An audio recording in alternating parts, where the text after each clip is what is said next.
You got me open that keep bleeding, I keep bleeding love. I keep bleeding, I keep bleeding love.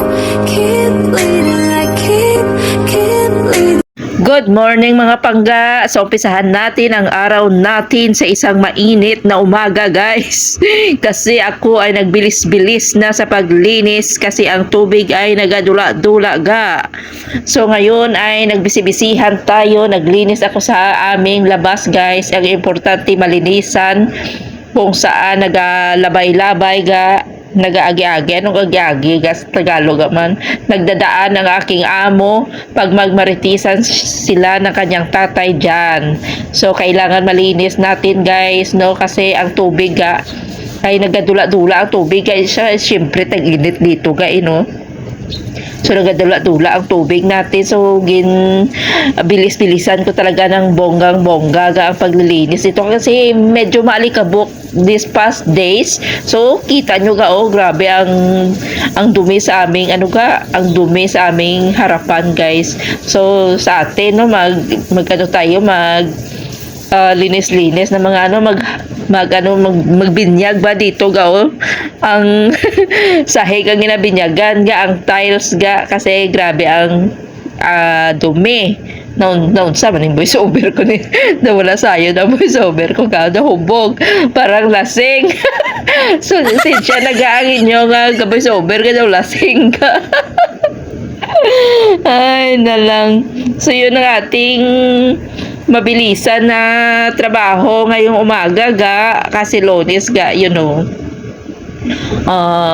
Kailangan natin linisan ng atin samtang may tubig pa no, kaya ang tubig namin dito nagadula-dula siya hindi na siya nagakwan nga mas-steady sa labas pag Monday kasi tag-init na kasi siyempre natutuyo din ang mga katubig-tubigan dito sa Middle East So yun ang ating trabaho. So fast forward tayo guys, nagluto ako ng kangkong kasi adobohin ko talaga ang kangkong guys.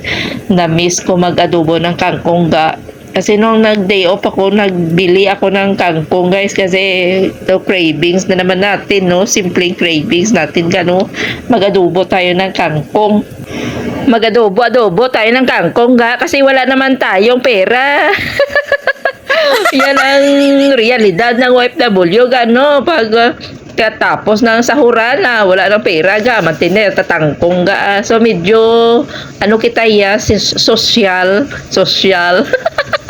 medyo social kita instead ng mantika magbutter kita diba, magisa tayo ng ating kangkong gamit tayo ng butter dahil marami akong butter dito.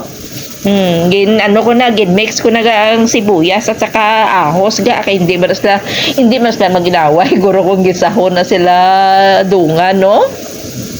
So bahala kung di kayo nakaintindi ng aking sinasabi kasi Ilongga talaga ako So kayo hindi ba kayo nagsisiling galig pala kayo, so pasensya na kung hindi nyo ako maintindihan, pero okay lang siya guys.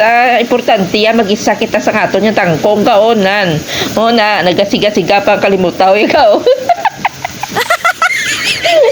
Nagasiga pa kalimutaw sa tangkong ko fresh ang bot kung saan ito galing na farm baka galing pa ito sa kanal doon sa India blagaw. Iwan ko kung dito sa Kuwait basta merong farm dito guys sa Kuwait pero baka sa India ito galing guys kasi India man ang malapit dito na mga country na maraming mga gulay-gulay kasi mostly coming from India mga produkto dito, mga gulay, mga kung ano prutas yan. So baka sa kanal pa ito ng India nang galing itong tangkong na ito pero okay na siya guys. Importante malagyan natin ng bagoong kasi may bagoong pa ako natira so nilagyan ko siya ng konting bagoong guys. So pasensya na kayo kung medyo hindi malinis ang aking ang aking stove dyan kasi dirty kitchen ito ni Baba dito ako nagluluto ng aking pagkain sa kanyang dirty kitchen. Iba ba yung kitchen ng aking amo, guys.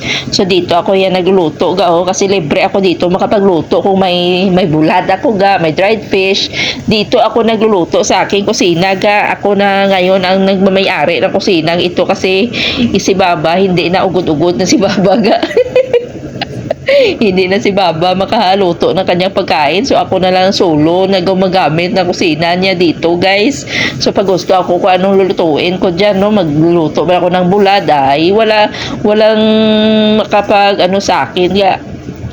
Hindi yan nagano ang ako niya mo pag magluto ko bulad, magkuha na siya masindi-sindi na siya kapahama kay kabalo na siya ng iyang kadamag na nagaluto sa iyang pagkaon. So yan ang nakulan ko dito sa akin, guys, kasi libre lang ako makapagluto kung anong aking gustong lutuin, kung may lulutuin. So ano na natin ang ating kwan, guys, timplahan ko na yan, no, ang daming kangkong, pero yun na lang, oh, na kunti na lang siya pag maluto na siya, guys, kasi nagaano na siya, nagakuyos, nagakupos na bala, no, nan.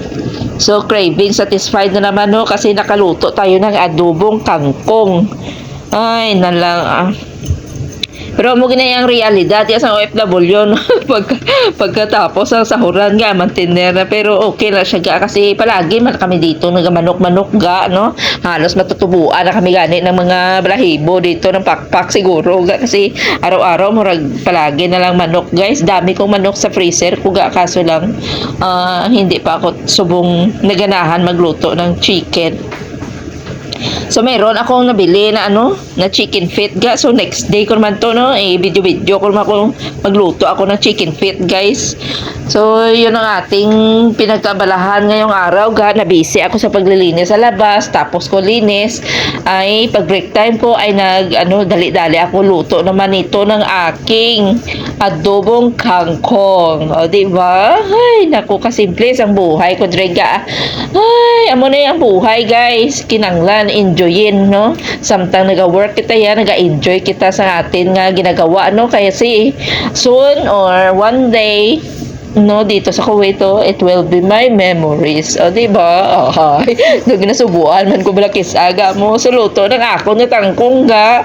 Ay gitigaan ko man dayon ni kunti man ang aking kapitbahay, kay para makatilaw man siya ng aking linutuan na kasi I'm sure na miss niya din itong lutong Pinoy, guys, ang aking kapitbahay. So fast forward kita ga, dahil naghahintay naman ako na makatapos ng kain si Baba ga, ang tatay ni Madam, guys. Nagluto ako ng puto ga, and you know, this time it's perfect. Oh my God, I'm very proud of myself today, guys, dahil ang puto ko ngayon ay perfect, guys. Very soft, tama lang ang timpla, guys. Medyo matamis, siyempre matamis basta very soft siya ga, and sabi ko nga kay to baby, I cook puto, I cook puto today. Ano gani siya ga, ang puto gani ga. Basta sabi ko sa kanya, and I'm very proud of myself because it's perfect for me. O diba? Ay nako, gainit-init pa siya ga, kasi naghihintay ako kay Baba kung kailan si Baba makatapos na kanyang tanghalian ga. So may time nagdadali ako, mix naman sa ako ng mga ingredients ga, kasi meron akong mga ingredients dito. Ang dami kong butter, nagluto-luto naman kuya ga, okay, para kundi sa dinner ko puto lang aking kakainin. At saka pagka umaga, maipares naman ako sa aking kape. Ay nako, kay kanami hayahay tanay ang buhay ninday nansiga. No, basta napakasarap ng puto ko today, guys. That's why I'm very proud of myself, no. Ang daming cheese, ang daming butter, may milk. Ang milk ko dyan na linagay ga ay powdered milk, pero okay lang na siya, guys. At saka ang importante ay na perfect ko talaga siya ngayon dahil napaka soft, unlike last Friday nagluto kami ng puto ga, ay sapatos tanang niluto ko ga, kay medyo hard siya. Pero this time, guys, ay mas masarap ang luto ko ngayon dahil hindi ako nagmamadali ga. Nag-ano lang ako, naghinahinay lang ako kasi hindi ako nagra-rush So, gi-enjoy ko talaga ang moment ko sa pag-mixing at saka na gawa ko talaga ang gusto ko guys na ma-perfect ko ang puto ko ngayon. So, that's why I'm quite happy. I'm quite satisfied and I love my work today guys. I love my puto. Napaka-soft talaga. So, yun ang ating simpleng video for today ga. So salamat sa panonood guys. Please don't skip my ads. No kay para makasahod-sahod man lang kita once a year ah. So ito ang aking simpleng video mga pangga. Thank you so much for watching.